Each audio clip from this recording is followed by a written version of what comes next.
Custos de insumos, instabilidade climática e a produtividade da safrinha do milho. O que o produtor ainda pode fazer para garantir os ganhos? A adequação do manejo é a melhor solução? Vamos então falar ao vivo com o coordenador de desenvolvimento de mercado, Josué Fogaça. Oi, Josué, bom dia para você. Como é que vocês Bom dia, vêm? tudo bom? Tudo bem. Como é que vocês vêm alinhando esse manejo biológico mais adequado para garantir toda essa produtividade, essa expectativa muito alta ainda em relação ao milho, né? Acabamos de ver aí o relatório do DERAL e tem uma expectativa muito positiva aí para essa segunda safra. O que vocês vêm fazendo para auxiliar os produtores de milho nesse momento? Bom dia. Bom dia, Renato. Bom dia a todos os ouvintes. Toda segunda safra, a chamada safrinha, né, do milho, ela é uma safra que ela tem condições específicas, principalmente de clima, né? Questão de escassez de chuvas pontuais, em alguns locais mais, em outros locais menos, em um ano mais, em outro ano menos, mas sempre sabe-se que vai faltar chuva. Falta 20 dias, 30 dias, e assim, partindo desse pressuposto, o que sempre devemos atentar é de trabalhar o solo, estimular a planta na formação de raízes, para que eu possa ter uma planta mais resistente a possíveis estresses e um solo bem trabalhado, como em algumas regiões do Paraná, aí, que tem solos bem trabalhados, produtores que fazem rotação de cultura. Então, são solos que conseguem armazenar a água, mesmo se eu tiver períodos de chuva e depois períodos de escassez hídrica. Então, esse é uma característica, o manejo de solo. E falando de manejo de solo, a gente observa e nós temos trabalhado com os condicionadores de solo hoje, à base de substâncias úmicas.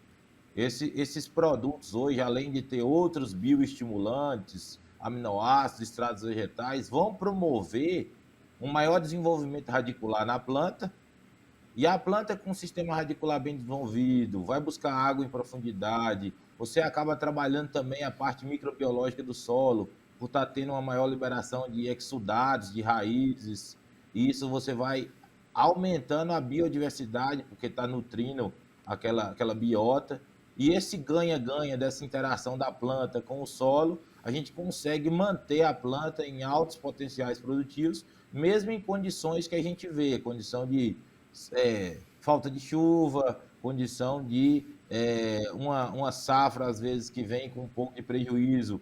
A gente também tem, como foi comentado aí sobre a safra de soja, o não acontecimento de uma boa safra impacta também no milho, quando a gente vem falando de processo de fixação biológica de nitrogênio, se a gente não teve uma soja que completou-se o ciclo, a gente não teve uma fixação de N que seria disponibilizada para a soja e também fica efeito de nitrogênio residual para o milho. Então, é uma série de fatores, né? Entendi. E isso você vê que vem melhorando a cada safra entre os produtores de milho, especialmente nessa, né, que a gente tem assim, sim, uma projeção ainda positiva, mas tem a questão climática que ainda segue no radar para os produtores, né? Não é que a gente não deve ficar atento aí a essa questão, porque a gente viu que algumas áreas ali já têm previsão de muita escassez de chuva, o que é comum. Então, assim, aliando todos esses dados, essas informações, o que você tem visto aí por parte dos produtores, né? Mais capacitados, muito mais técnicos, o que você tem acompanhado? Com certeza, o produtor ele passou a investir um pouco mais na safra do milho, até mesmo pelo preço da commodity, né? A gente avaliar o preço há 4, 5 anos atrás, mesmo que os custos de produção subiram, hoje é um insumo, o milho, que tem um valor agregado. Quando a gente viu aí hoje girando em torno de 70, 80, 90 reais a saca de milho, onde era 30 reais há pouco tempo atrás. Então, assim, por mais que os fertilizantes subiram, a gente sabe que o produtor tem caprichado um pouco mais, porque vê como uma boa oportunidade de ganhar dinheiro, onde antes era sempre a soja, que era o principal, continua sendo, mas sim, que era mais rentável, né, a soja, do que o milho. Hoje já está um pouco mais equilibrado. E como você Uhum. falou em relação à clima, por mais que temos ótimas previsões, vai um pouco em algumas regiões o risco de seca, quando a gente vem falando em algumas regiões do Goiás, algumas regiões do Mato Grosso, e outras também que são regiões, como a gente viu, o Paraná, que ainda tem o risco de geada, de chuvas de granizo, que pode acabar também afetando essa fase final do milho aí, principalmente na fase de enchimento de grão, que é Uhum. uma fase importante para poder definir, né, o quilos por hectare que o produtor vem preparando desde lá do plantio, que fez uma boa semeadura, fez adubações.